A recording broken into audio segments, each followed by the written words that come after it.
To start, we need flour and yeast and a bowl.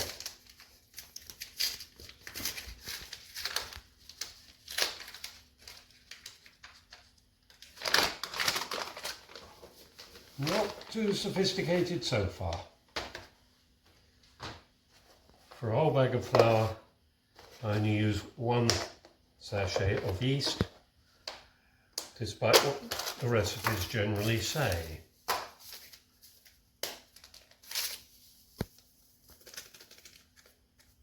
There we go. Then we need 3 teaspoonfuls of salt.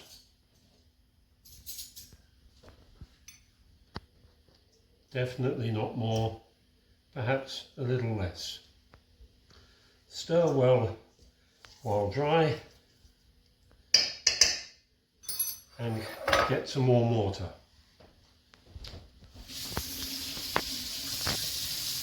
Waiting for the tap to run hot.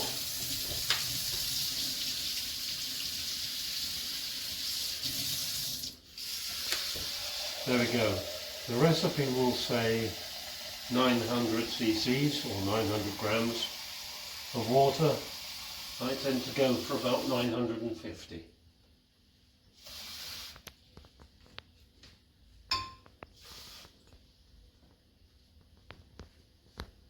But if you went up to a litre or even a little more, I'm sure it wouldn't matter. I don't bother with any oil or fat. In theory, it makes the bread last longer, but in practice, it's going in the freezer anyway, who cares? Right, mix. An unsophisticated process.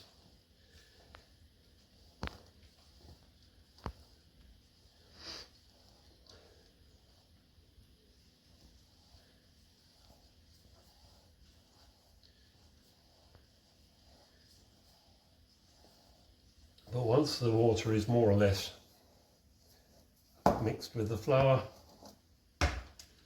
turn it out onto the counter. Use a scraper because already it's stuck to the bowl. There we go. A little bit more fiddling. All I care about is trying to get it fairly well mixed.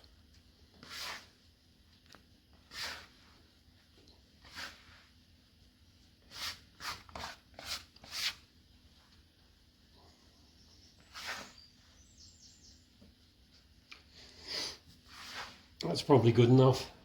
Back in the bowl. Scrape up all the bits and pieces. That can go in as well. The stuff that isn't properly mixed will either mix itself this time or next time when we knock it back.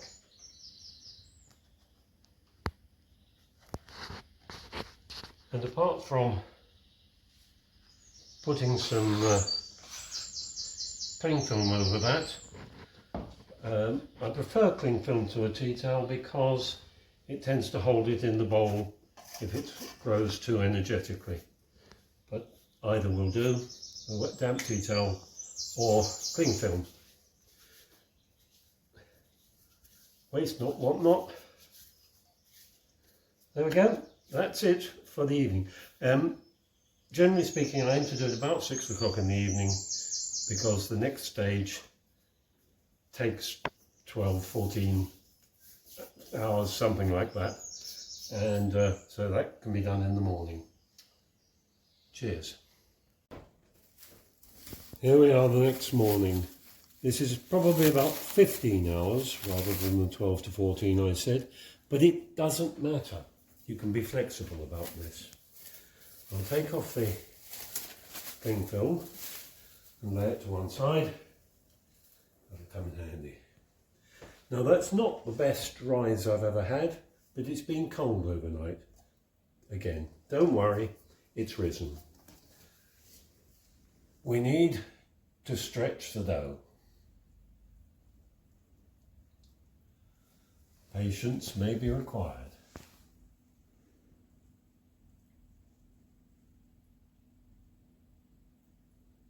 There we go.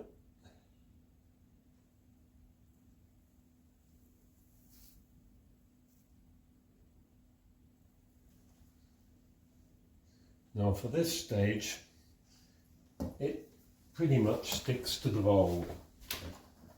So a little bit of help.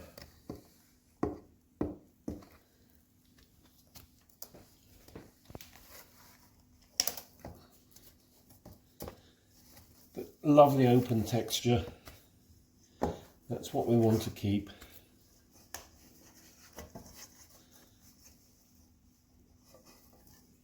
The yeast needs the air.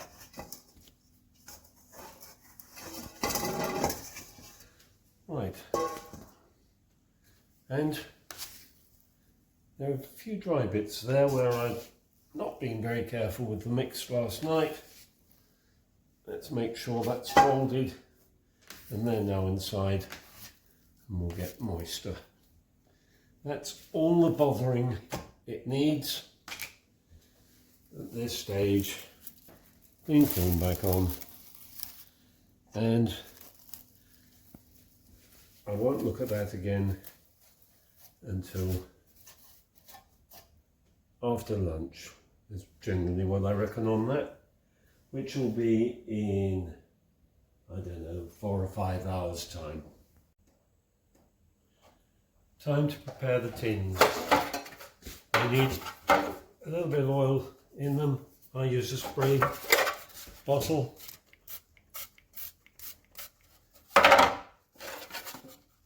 As you use the tins more, you need to be less fussy.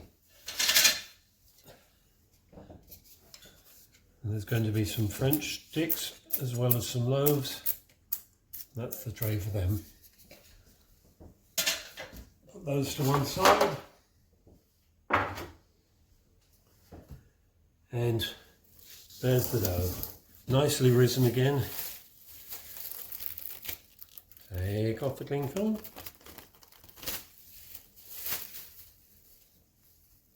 And just like last time, dip it out. This time it'll probably take a little bit longer. The dough is more bonded to itself. And will probably come out of the bowl a bit more cleanly.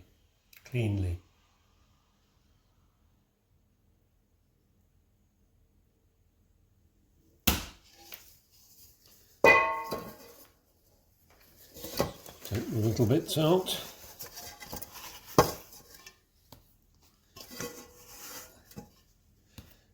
And that's the bowl finished with. Don't leave it too long before washing up, it all goes hard. Right, scales.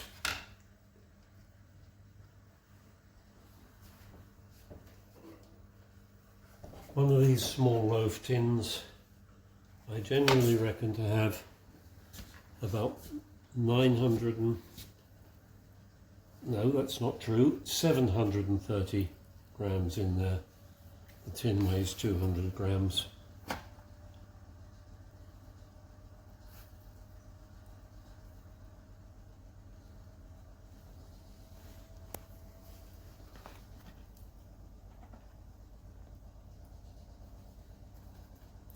That'll do for one.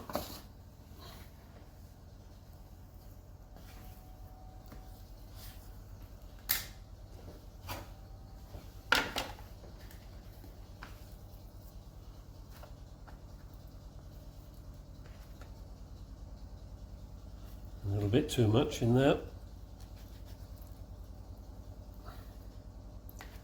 That'll do for the other. Put those aside.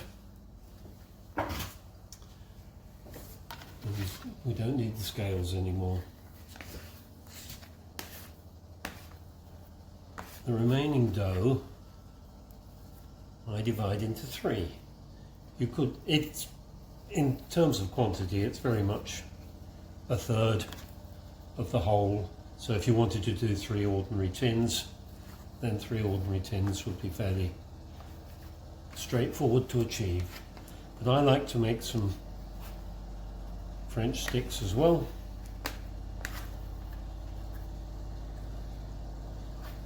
And divide that remaining dough into 3. Now they will need to be rolled in flour to elongate them. And I use wholemeal flour because I think it gives it a bit more flavour. But you can use white flour instead if you like. If you're wanting to do fancy things with sesame seeds and all that sort of stuff, good luck to you. That's beyond me.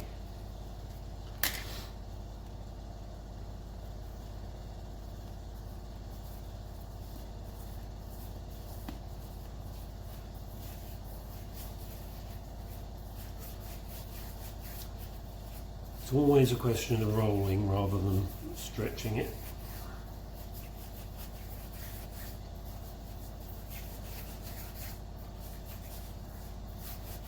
And they get to the point where you think they can't possibly be big enough, but they are. That'll do for the first one.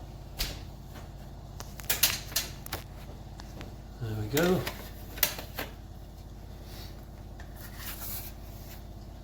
Second one, spread the flour out a bit and roll again.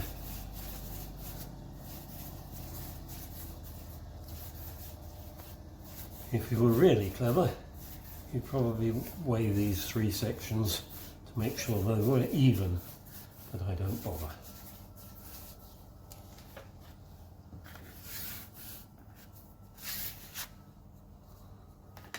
And there's the third one.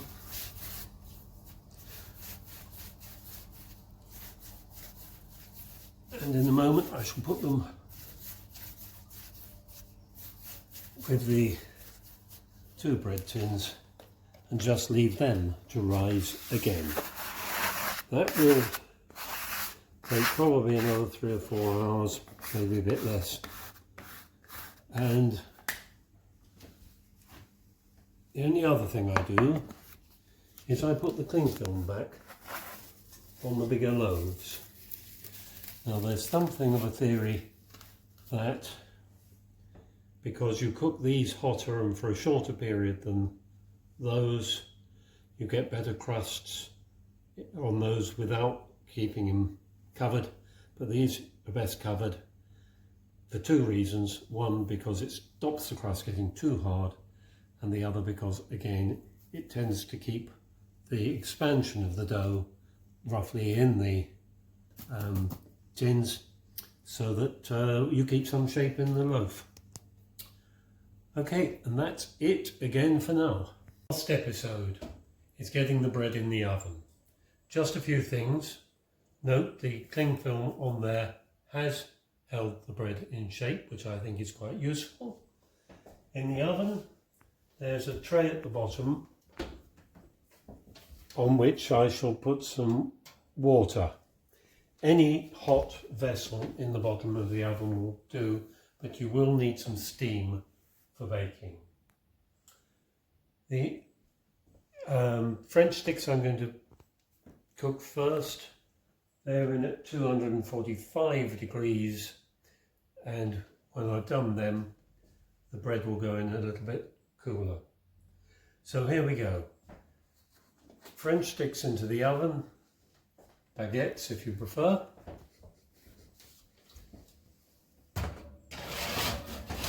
In they go. A little splash of water to get the steam, and then set the timer. Setting the timer is important, and I've left mine over there. 18.5 minutes. That's 18.5 minutes for the baguettes. And when they come out, I shall turn the oven down to 230 degrees and put the loaves in, again with a splash of water for steam, for 30 minutes. and then the job is done.